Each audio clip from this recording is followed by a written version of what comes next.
Yay. All right. I think we're Uh, live. Yay. This is the first official like living in the Texas Hill Country of 2020. I almost said 2025. It's 2026 Oh, now. 26.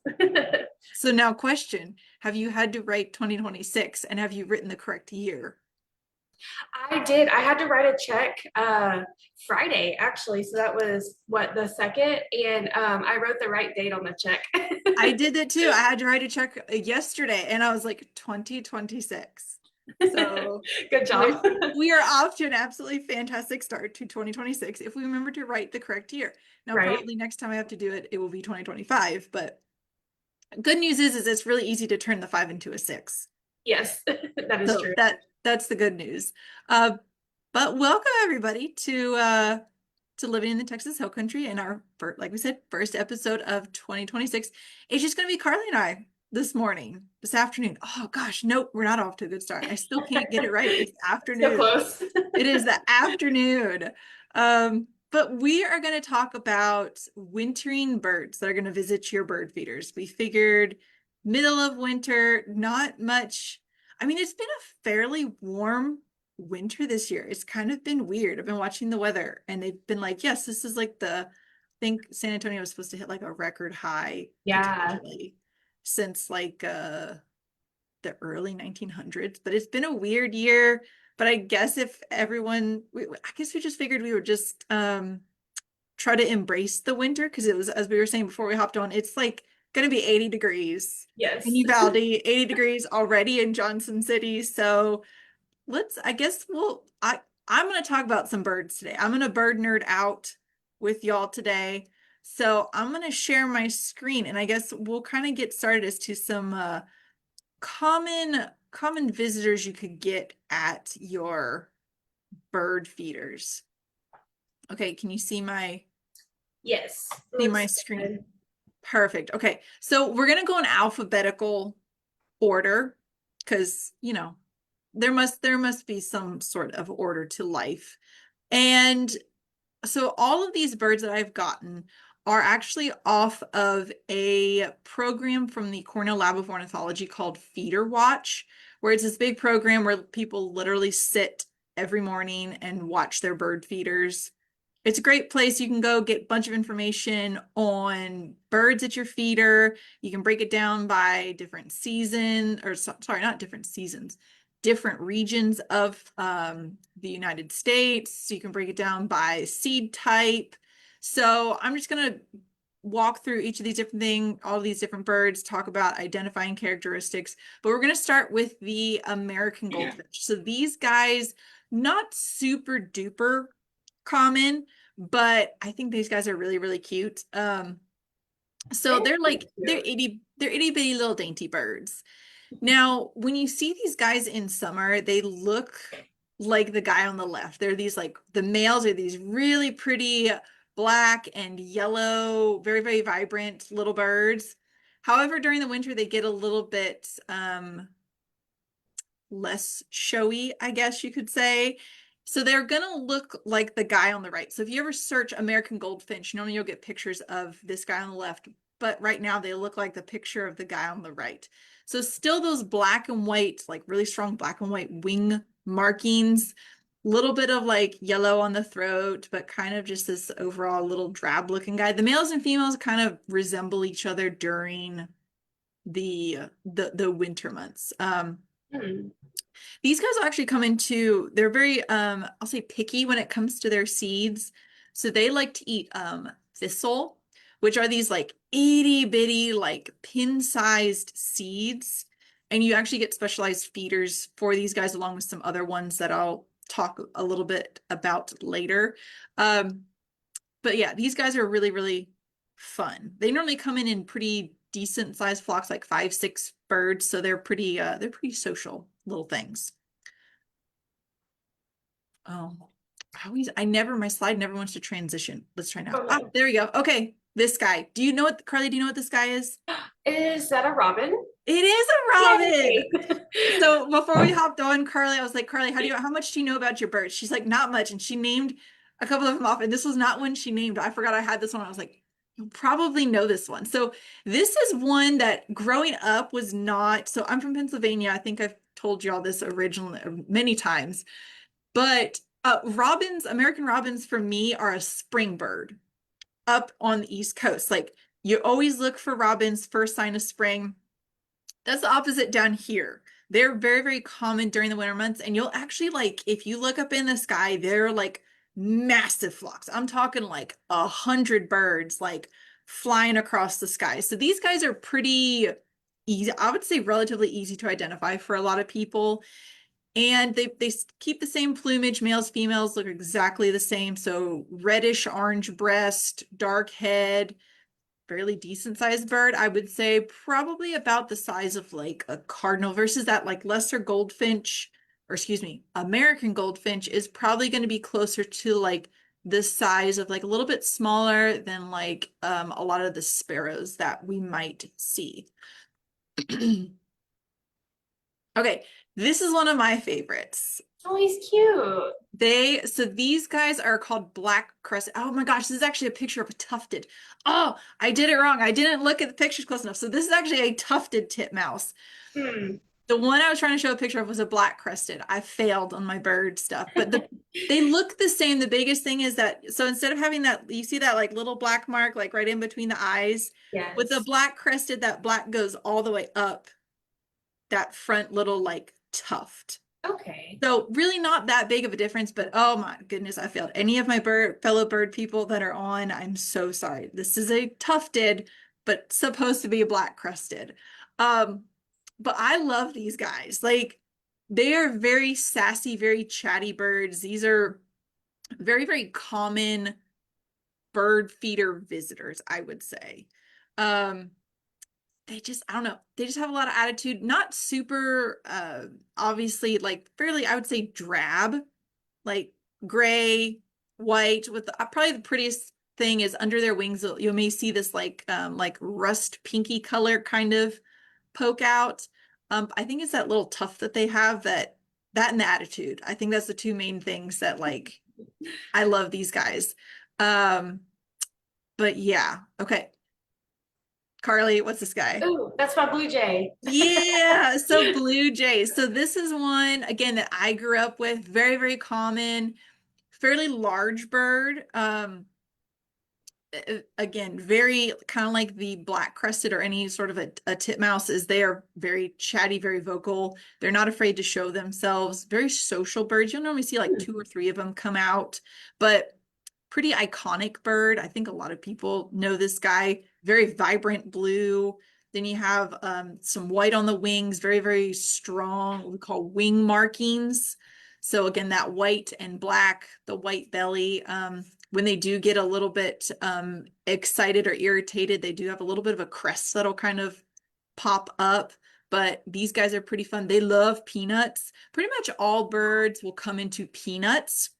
Interesting. Um, if you have whole peanuts, so with the shell included, some birds have issues getting into those seeds. So if you want to, I'll say include a larger variety of birds, get peanuts that are shelled or Hmm. hulled peanuts. Biggest thing is make sure that the seeds are unsalted peanuts. Birds cannot process salt like we can and it will actually hurt them. So make sure you just get plain Jane peanuts and birds will Interesting. be happy. It's really funny to watch blue jays and squirrels duke it out for peanuts.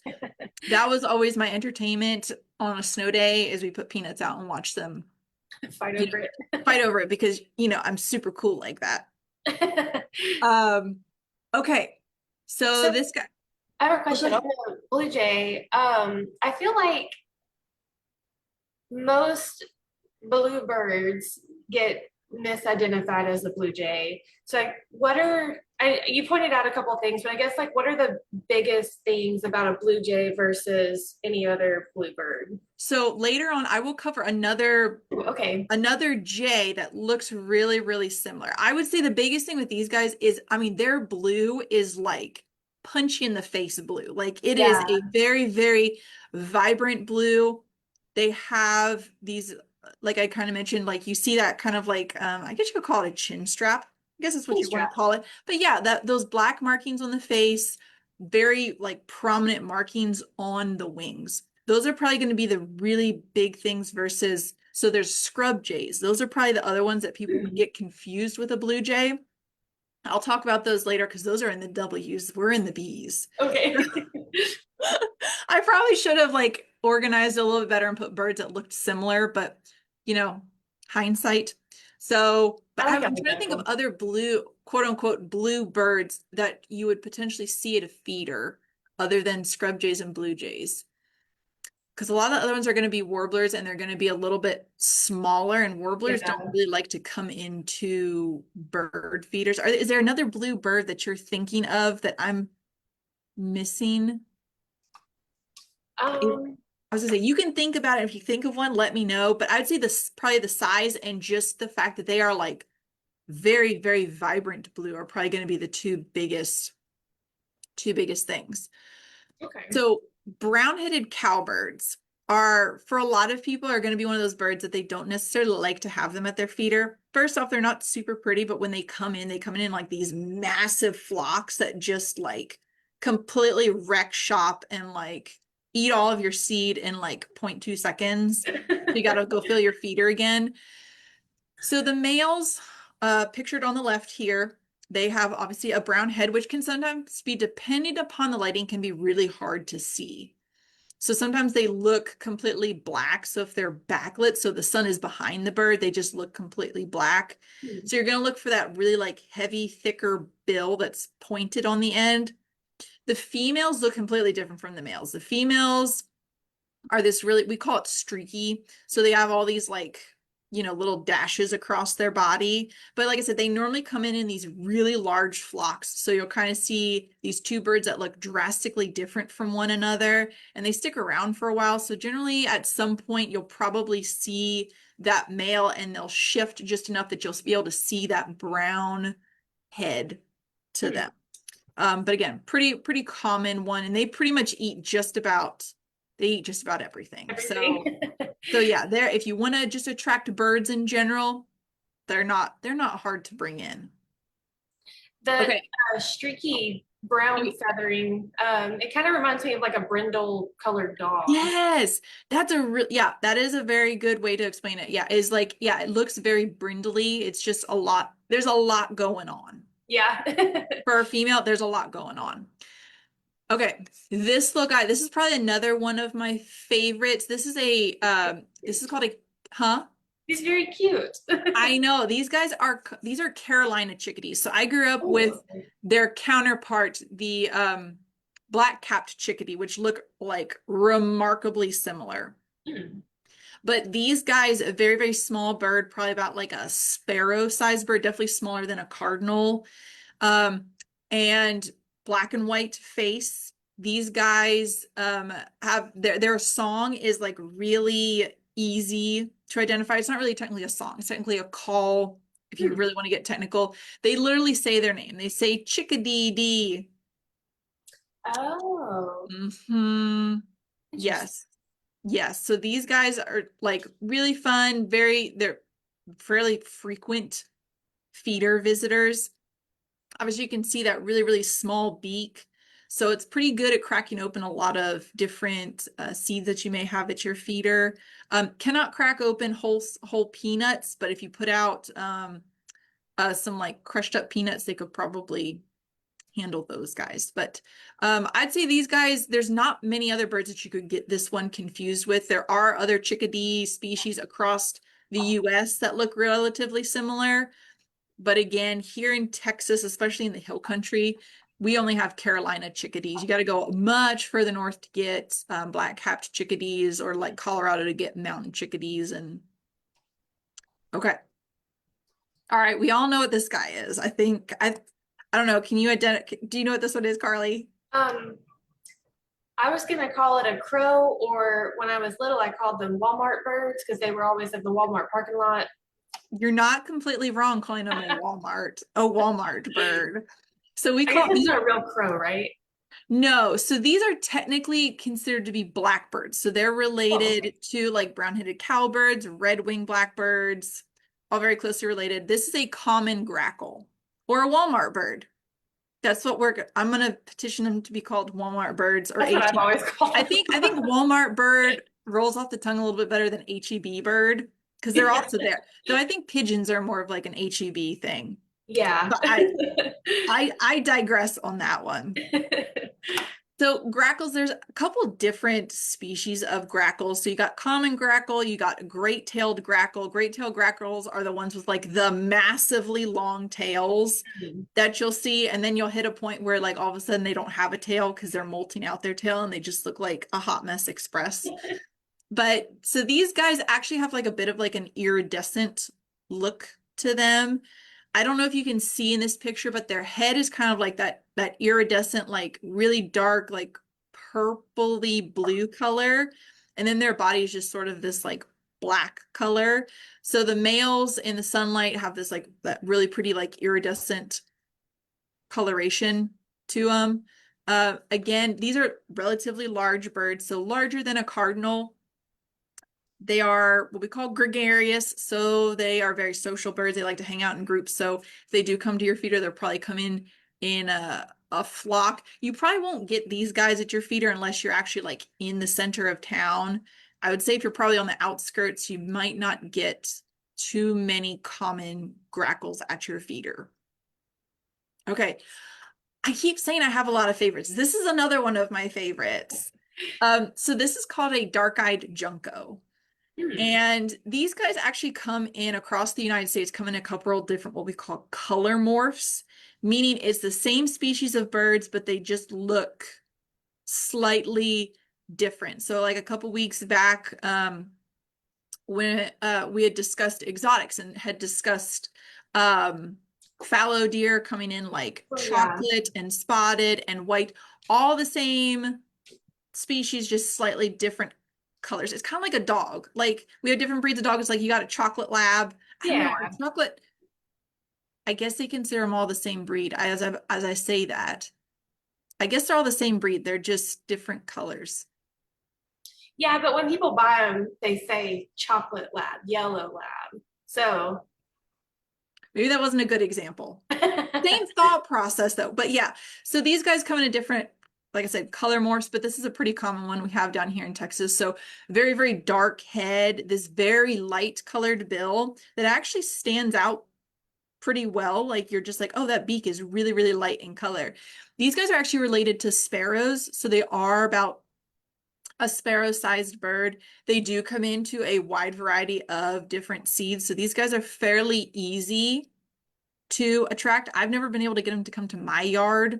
Unfortunately, I would be very happy, but I don't think we have them.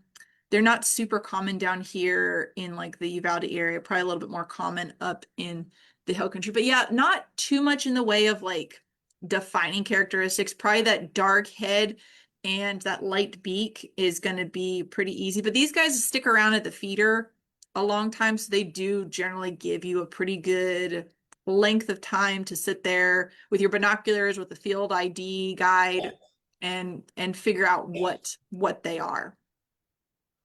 Okay. Another very common visitor. Do you know what this one is? not the exact one, but it Okay. looks like a dove. It is. So this one is a Eurasian collared dove, or some people just call them Oh. a collared dove. These are massive.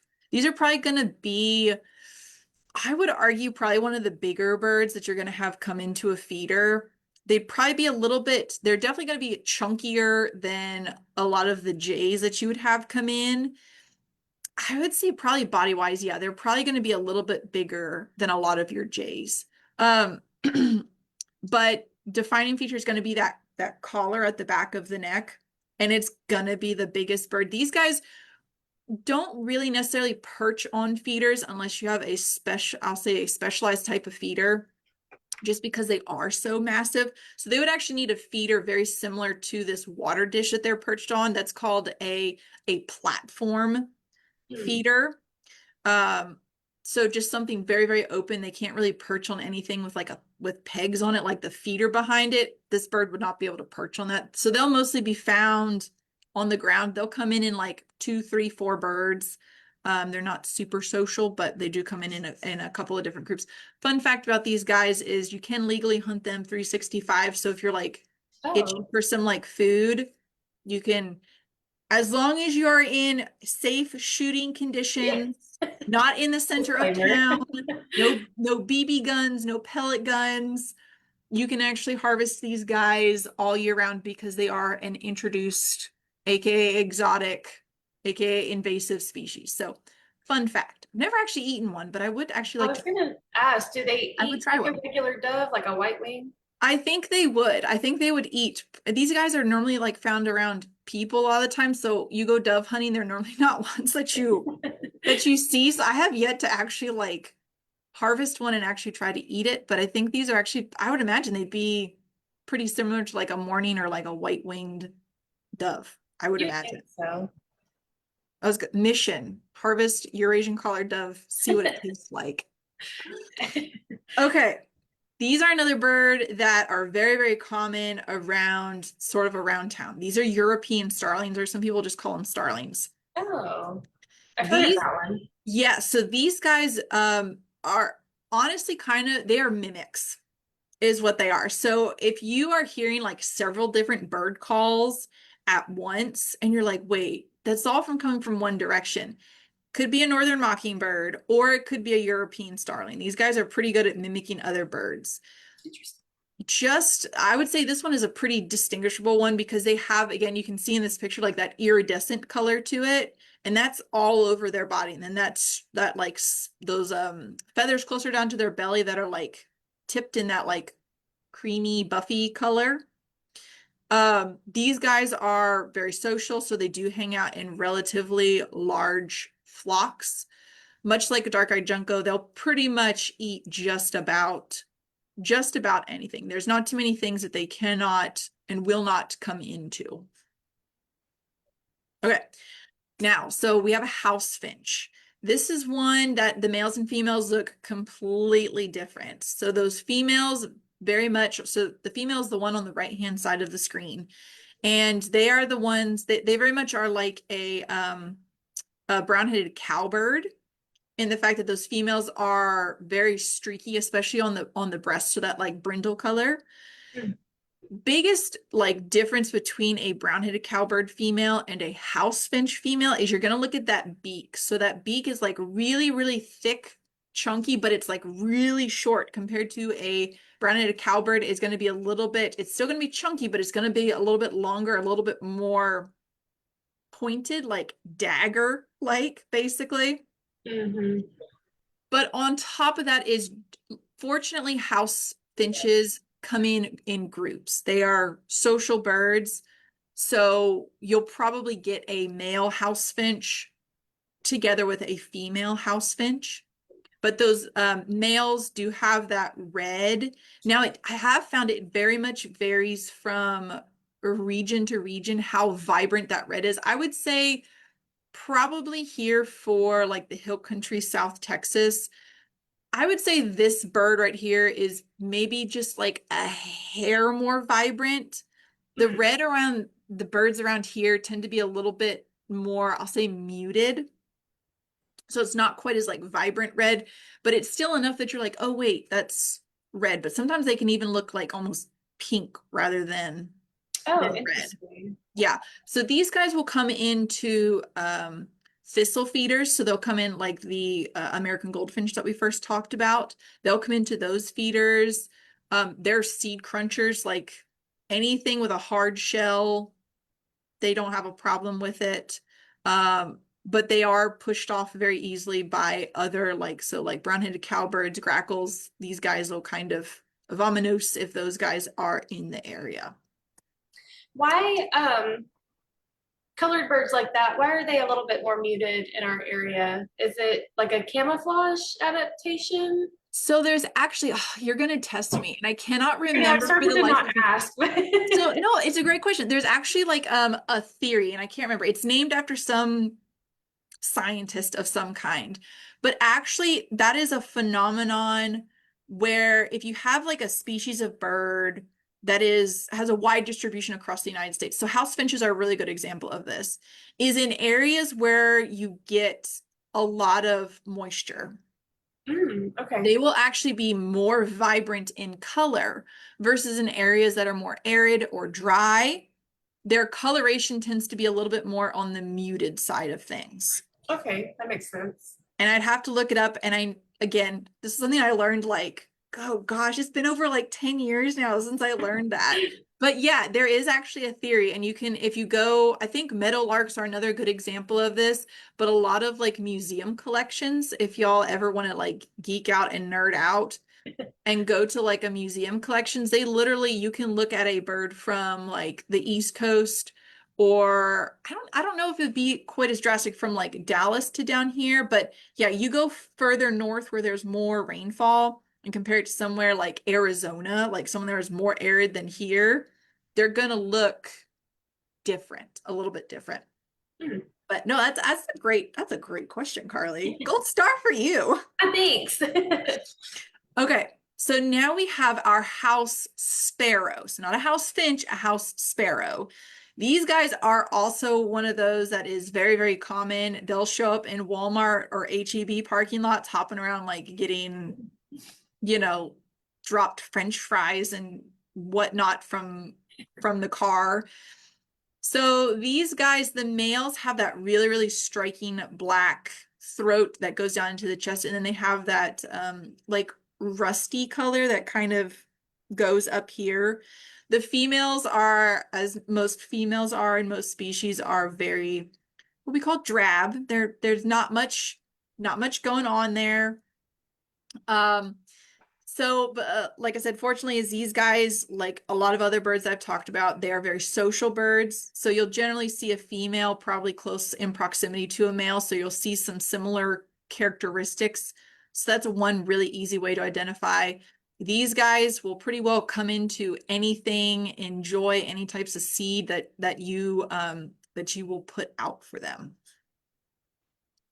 Okay, another goldfinch that we have. This is a lesser goldfinch. These are probably going to be the more common of the two goldfinches that will come into a feeder. So pretty small bird overall. The males during the summer, really bright, vibrant yellow stomach, black back. However, right now they are going to resemble a little bit more of the one on the right. So that is a female, or wait, I'm lying. I'm lying. Sorry. The males will look like the one on the left, just a little bit more drab. That black's not going to be quite as vibrant. But the females look like a drab version of the male, not as much black. Um, but again, very social birds. They'll come in a flock. These guys will hang out at those thistle feeders. So with house finches, with those American goldfinches, these guys are really easy to attract. They're pretty common. If you have a thistle feeder, give them a week or two, they will probably find it. But these guys are always fun to see at the feeder. They're very pretty. Okay, another dove. Another dove. Another dove. So this is a mourning dove. And smaller of the dove species, we have one of the smaller doves. Biggest probably defining feature of these guys is that tail. So compared to a Eurasian collared dove or a white-winged dove that have, I'll say your traditional like bird-shaped tail, you think of bird, like kind of like a flat tail, I guess you could Yeah. say. These guys have a really, really long tail and then they have those spots on the wing. When these guys will like they're startled, they'll flush up into the air. That tail will broaden out and it makes like a V shape. And on the outer edges of that V shape, there'll be some white on the outside of it. So it's like this flash of white. They're really fairly easy to identify. And generally when they flush, they kind of make this, I'm not going to embarrass myself by trying to imitate this sound, but they'll kind of make this like twittering type whistle sound. Y'all can look it up later. Again, I'm not going to embarrass myself. I've already done it enough today, so I'm not gonna do that. And I can't whistle to save my life. So Oh no. I know that is one skill I've never been. I can whistle, but it's very sad and very pathetic, and you don't want to hear it. Okay, Carly, what's this guy? A cardinal. Yeah, so this is one I'm not going to spend too much time on. just about everyone knows these guys. Some people call them red birds is another common name that I've heard people call them. Biggest thing, obviously, males, bright red, females, not bright red. There is I'll call it an imposter lookalike, not super common at feeders, but it's called a paralexia. And Hmm. I think the hill country is probably has a little bit too much moisture. Parallaxias like it a little bit on the drier side. So if you're down in like the Uvalde area, you will see parallaxias. But parallaxias do not have a black mask. They have a gray mask. So that is one of the main ways to tell, or excuse me, a red mask. That is the main way to tell the difference between a parallaxia and a cardinal. Otherwise, pretty well look like exactly the same. But yeah, these guys will come into pretty well anything you put out. Very, very common bird feeder bird. Probably honestly, for a lot of people, one of the first birds that is like really easy for you to like look in an ID book. If you have no idea what a cardinal is, look in an ID book and It's it, very obvious. it's a bright red bird with like a crest on it. Pretty iconic. Though I did find out that these guys are not all across the United States. They are Oh, actually, if you go to Utah, Utah does not have northern cardinals. oh, interesting. I wonder why. And it's just one of those birds that you're just like, oh yes, everyone, because pretty well everyone like Texas eat like I would say a good like 2/3 of the United States has cardinals. So Hmm. it's just something that everyone grows up with. But for some people, this is a bird that they're like, I want to see a northern cardinal because I've never seen one before, Huh, even though they're super interesting. common around here.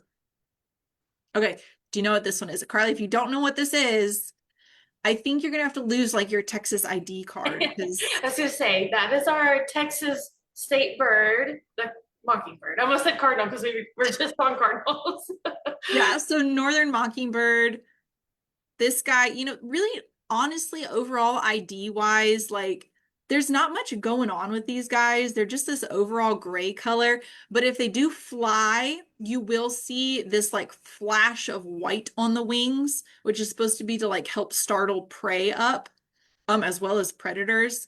Oh, But these guys are mimics, so they will, they're like a 20 bird chorus, like off in the bushes. So if you hear 20 different birds coming from one bush, it's probably either a starling or a mockingbird. But mockingbirds like to hang out in the brush a little bit more than starlings. Starlings like to kind of hang up higher in the trees. So I'm not gonna spend too much time on these guys, but I think just about everybody can identify a mockingbird. I've Okay. always thought that their tails look much different than other birds.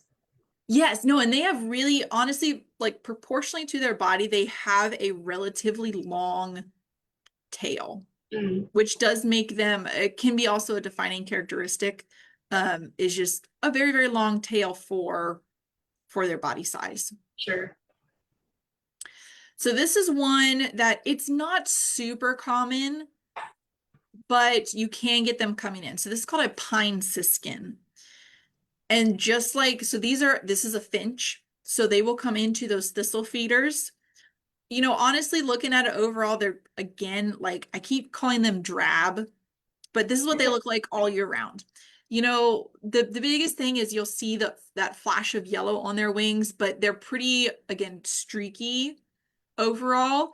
But probably their beak shape is going to be one of the biggest things, especially if you have like a house finch next to like an American goldfinch next to a lesser goldfinch, especially if they're non-breeding plumage or it's like a female, is that beak is like honestly like it's thick, but it's relatively thin. Like it kind of comes to like a needle point. I was gonna say it looks very sharp. It looks very, very sharp, like the type of bird that you like don't want to get like pecked, like Yeah. you're like, I don't want to mess with you. But yeah, so these guys are, thistle eaters. So they're very specific, very picky about what they will and won't come into. So if you see this streaky bird with yellow and this really sharp pointed beak, it's a pine siskin. Okay, this is probably another one. I did not grow up with this particular species, but I grew up with one that looked relatively similar. So this is a red-breasted nuthatch. I grew up with white-breasted nuthatches. Hmm. These guys are really fun because they have the ability to actually run up and down trees. Um, like Interesting. they will like so they'll like run up the tree like this, but then they'll turn around and like Oh, go head wow. first down the tree. Yeah, they're really really fun birds to have. They kind of have this really like unique silhouette or shape to them. Yeah, They kind of like I don't know if you want to call them like it look like a little torpedo, they but kind of do. Yeah. their head just looks really, really elongated, and then they have this really long beak as well. Obviously, that like I don't know why they call them a red-breasted because they don't. I mean, it kind of looks more orange Yeah. than red, but I didn't name it, so I don't get to. I guess I just don't get to throw stones. But so yeah, kind of this like rusty orangish color breast.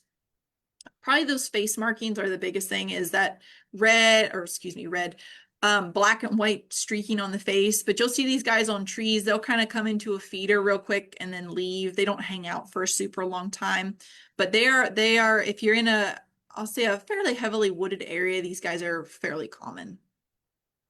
Okay. Red-winged blackbirds.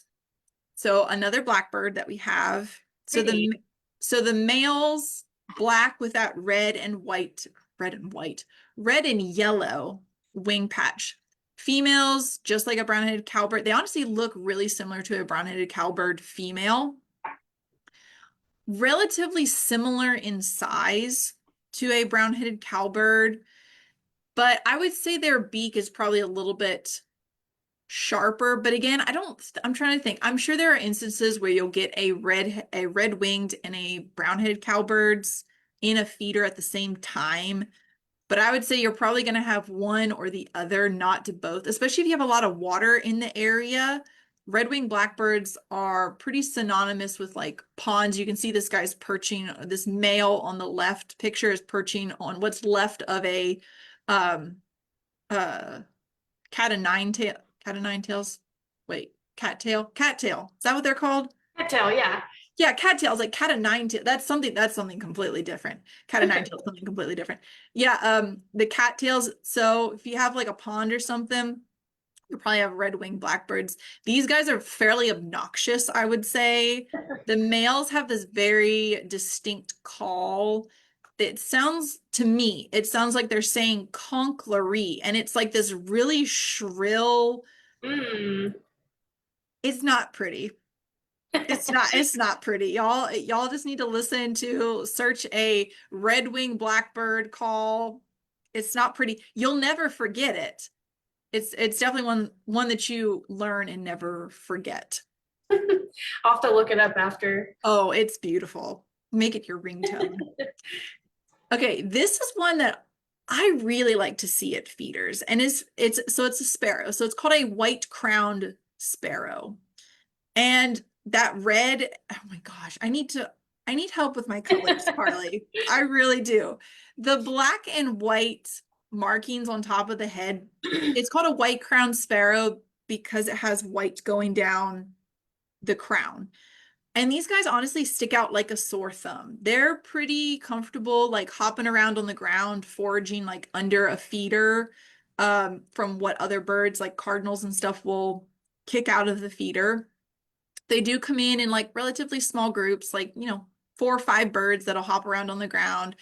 I would say these guys are pretty easy to identify. However, there is another bird called the white-throated sparrow that does Mm. have that white crown, but they have that white throat. So this guy, no Ah, white throat. This guy, white throat. That yellow on top of the just on top of the beak on this guy.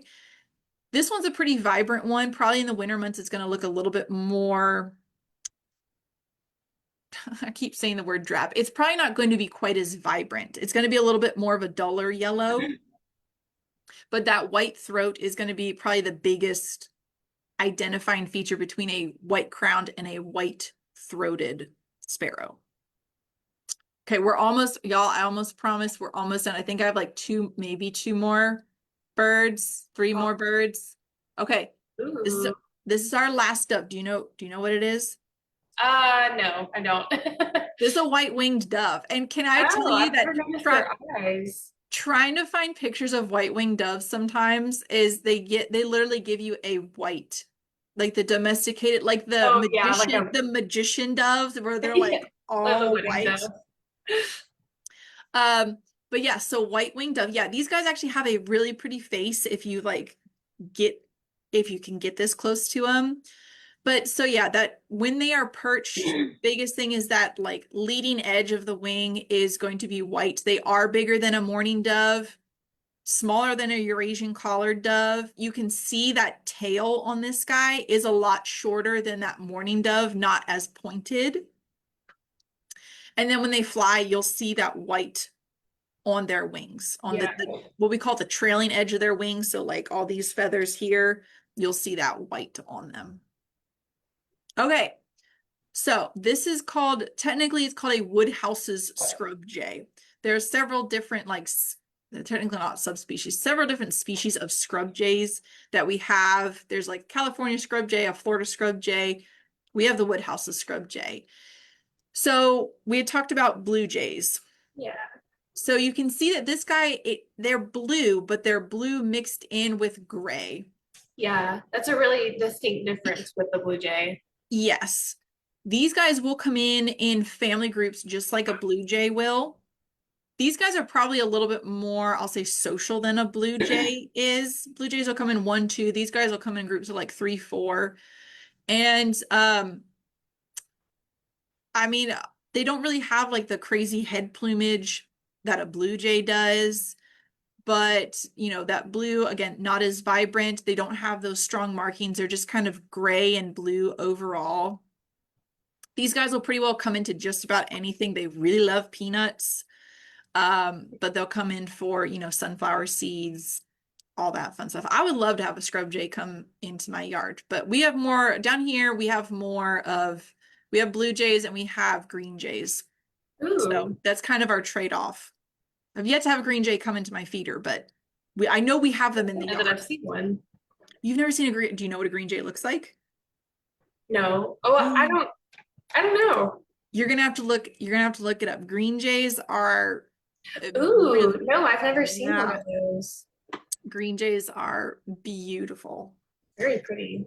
Okay, this is my last one. So this is called a yellow rumped warbler. Also affectionately known as butterbutts in the birding community because you can see they have that like yellow It's patch fitting. on their rump. So yellow rumped warbler or a butterbutt. Now the males right now are going to look really, really drab looking. They're going to look more resemble a female. They'll still have that yellow on the butt, but they don't have the black and white face markings, the yellow on their head. You will get, you can see the male in this picture, the one on the left, does have that yellow patch on just under his wing. The female in the right picture, you can kind of see she has a little bit of that yellow peeking out. The males do retain that when they get into their non-breeding plumage, which is just their winter plumage right now. These guys are kind of, I'll say, hard to attract to a bird feeder. They're not super duper common, but they are fun to have come in just because, I don't know, just being able to say, oh, look, there's a yellow rumped warbler or a butterbutt at the feeder is just kind of, I don't know. It's just kind of fun, I guess. Um, but yeah, so that is, I'll stop screen sharing, but that's the last bird I have for everyone today. I realize we ran through like a ton of birds, but hopefully it helps y'all out a little bit, saves you some time when it comes to bird identification this winter. Definitely learned a lot because, like I said before we got on, I know very little to nothing about birds. And I really, um, what I got out of this is to appreciate them a little bit more because I noticed things that I wouldn't normally notice, just kind of, see one flying, okay, it's a bird. So I'll start paying more attention at home. And it's one of those things where birds like really open up your world a lot.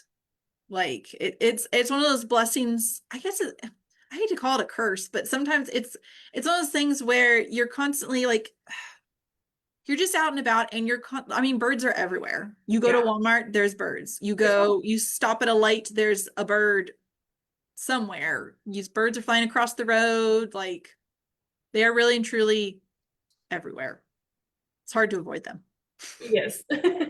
As long as you love birds, it's fine. If you don't, well, I think you're kind of out of luck. I don't think there's anywhere on this planet. I think if you went to, nope, there's birds on every corner of this planet, even Antarctica. You got penguins. I was gonna So, say penguins are really cool. right? I want to see a penguin. I'd love to see a penguin like in the wild, like not at a Yes, yes. No, you can't say I've seen a penguin and been at the zoo because that's just yeah. it's not quite the same. Didn't count. It doesn't count. But okay. Well, I hope everyone enjoyed today. If you have any bird identification questions, please, by all means, feel free to email me with your pictures or your description. Biggest thing is with the description is please don't tell me you saw a yellow bird or a red bird. Tell me where you saw the red on the bird. If you say I saw an all red bird, I can tell you it's probably a cardinal. But yeah, just say where the coloration was. If you can snap a picture, that always helps. But birds don't always hold still, so Yeah. I can appreciate that. And if you're watching at a later date, if you want to comment and tell us your favorite bird, we'd Mm, appreciate that. that'd be great. Or maybe a bird that you're hoping to get at your Ooh, feeder. yeah, that's a good one. Like set goals, like hashtag 2026 bird feeder goals. There we go. All right, everybody. Well, we hope you have a great rest of your day. And we will see y'all next week. Bye, Yep. everyone. Thank you.